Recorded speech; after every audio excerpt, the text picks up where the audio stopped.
हमारी चर्चा के केंद्र में हैं भारत के जनवादी कवि नागार्जुन। कितने धरती के कवि हैं, कितने जनता के कवि हैं, कितने प्रेम के कवि हैं, कितनी उनकी लोकवादी दृष्टि है, उनमें कितनी परंपरा, कितनी प्रगतिशीलता, इन विषयों पर आज हम बहुत विस्तार से बात करेंगे। आदरणीय प्रोफेसर अजय तिवारी साहब, हिंदी के में त्रिलोक कौशिक साहब हैं। कहीं पर कहीं उगाती, कहीं डुबोती, अपना दोनों कूल किनारा, बहती है जीवन की धारा। सीधे से बात करे और धार इतनी पैनी हो कि भीतर तक धंस जाए, आर पार हो जाए। कि तो संघर्ष को वे महत्व देते थे, सफलता को वे महत्व नहीं देते थे। कि नागार्जुन यात्री थे, यायावर नहीं। आप क्या कहना चाहते हैं? स्वागत है आप सबका इस कार्यक्रम में, कविता अर्थ चैनल के इस कार्यक्रम में। आज हमारी चर्चा के केंद्र में हैं भारत के जनवादी कवि नागार्जुन। आज भी जनवादी कविता में नागार्जुन शीर्ष स्थान पर हैं। नागार्जुन कितने धरती के कवि हैं, कितने जनता के कवि हैं, कितने प्रेम के कवि हैं, कितनी उनकी लोकवादी दृष्टि है, उनमें कितनी परंपरा, कितनी प्रगतिशीलता, इन विषयों पर आज हम बहुत विस्तार से बात करेंगे। हमारे बीच में दो विशिष्ट व्यक्तित्व इस चर्चा में भाग लेने के लिए उपस्थित हैं, आदरणीय अजय तिवारी साहब और आदरणीय त्रिलोक कौशिक साहब। मैं इन दोनों का एक बार संक्षेप में परिचय दे दूं।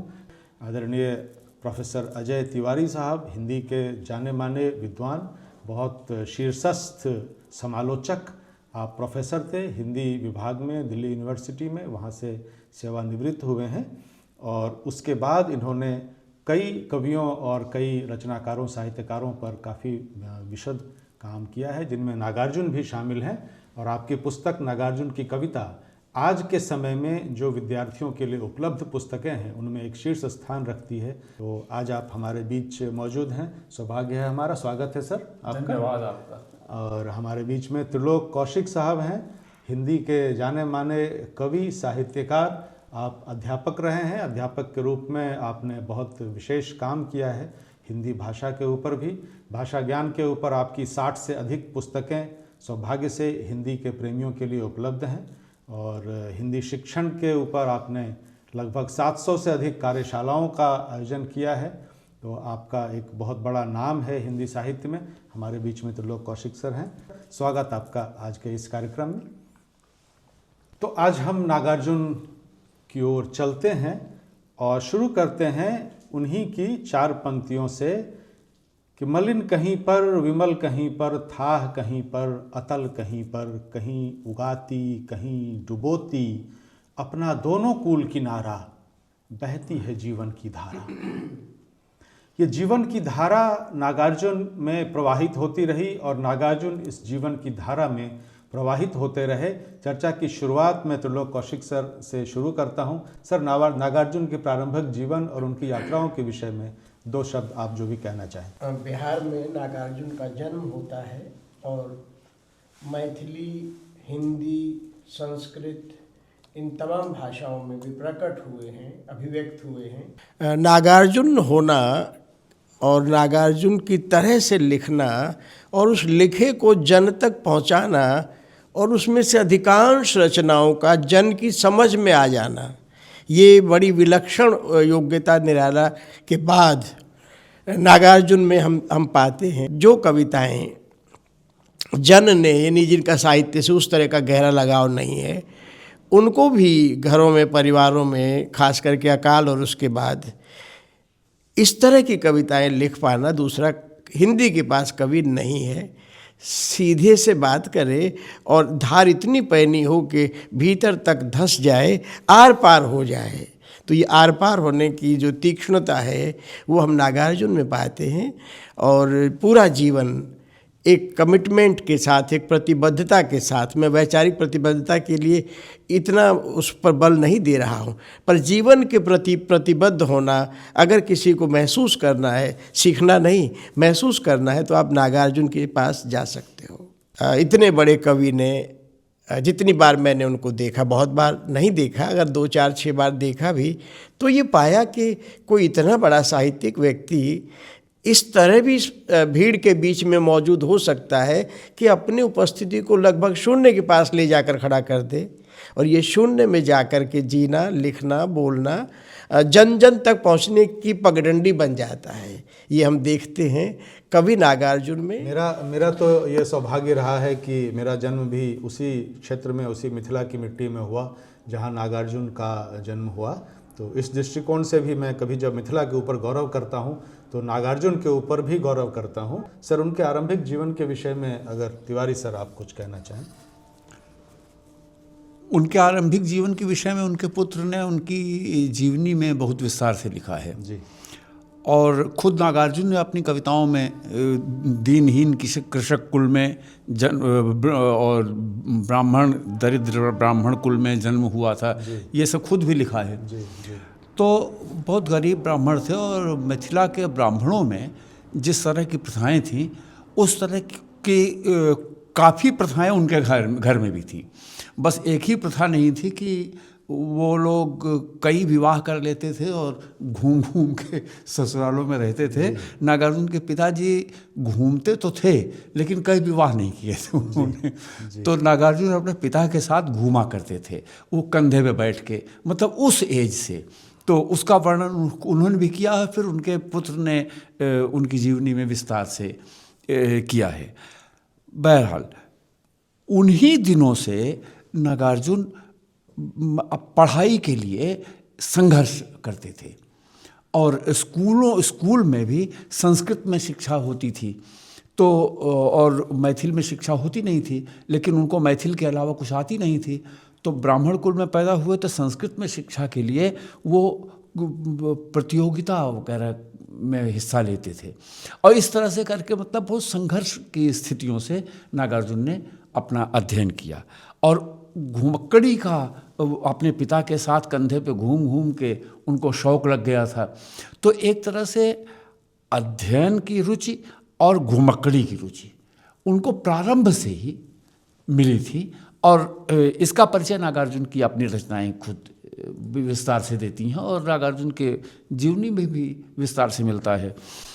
आगे चल के मतलब नागार्जुन बहुत छोटी उम्र में नागार्जुन ने स्कूली प्रतियोगिताओं में कविताएं पढ़ के और आगे की पढ़ाई का इंतज़ाम किया और जिसको मान्य रूप से कविता कहा जाता है। सन 1933 में उनकी पहली कविता उपलब्ध है और उनकी मशहूर कविता जिससे नागार्जुन की रचनात्मक प्रवृत्तियों का न सिर्फ परिचय मिलता है बल्कि उनका आधार भी बनता है, वो 1936 की है।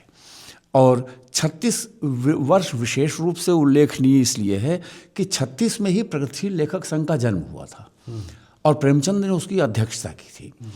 उनकी कविता है उनको प्रणाम, जो नहीं हो सके पूर्ण काम मैं उनको करता हूँ प्रणाम। जी।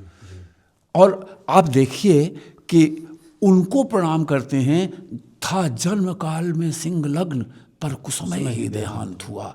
मतलब जो लोग उद्देश्य लेके, आदर्श लेके, साहस लेके, संकल्प लेके आगे चलते हैं लेकिन सफल नहीं होते, तो उनकी असफलता नागार्जुन के लिए चिंता का विषय नहीं है। उनकी पराजय पर नागार्जुन क्षुब्ध नहीं होते। उनके संघर्ष, उनके संकल्प, उनके साहस पर नागार्जुन उनके शौर्य का वर्णन करते हैं, बखान करते हैं। और इस तरह से नागार्जुन की अभिरुचि का और कलात्मक अभिरुचि का, उनके जीवन में ही जो कुछ था उसका परिणाम, उसका प्रतिफलन था कि उनकी इस तरह की कलात्मक रुचि बनी कि संघर्ष को वे महत्व देते थे, सफलता को वे महत्व नहीं देते थे। और इस तरह से नागार्जुन की जिंदगी में, नागार्जुन की रचना में वो तत्व पैदा हुआ जो तत्कालीन भारतीय समाज में आम साधारण जनता का गुण था, क्योंकि वो जनता आज़ादी के लिए लड़ रही थी और 100 साल से लड़ रही थी, 57 से लड़ रही थी, लेकिन सफल नहीं हो रही थी। तो लेकिन लड़ रही थी, इसीलिए 100 साल बाद संघर्ष सफल हुई।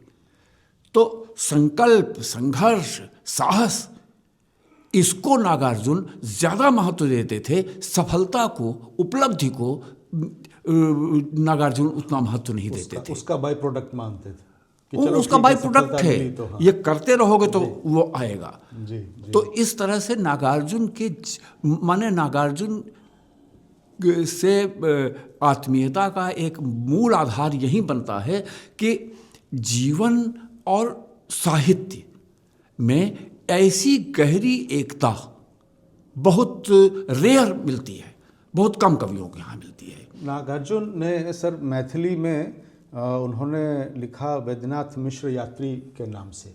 वैसे नागार्जुन पहले विदेह के नाम से भी लिखते रहे, उन्होंने विद्यार्थी उपनाम से भी कुछ कविताएं लिखी, लेकिन आखिर में थे और प्रतियोगिता, बल्कि उनकी जो पहली कविता थी, आपने 1933 कहा, जहाँ तक मैंने देखा है 1929 ईस्वी में मैथिली में एक कविता उनकी छपी। हाँ। जो कि एक स्थानीय विद्वान एक थे, उनकी मृत्यु पर उन्होंने लिखा था, तो वह मैथिली में छपी थी।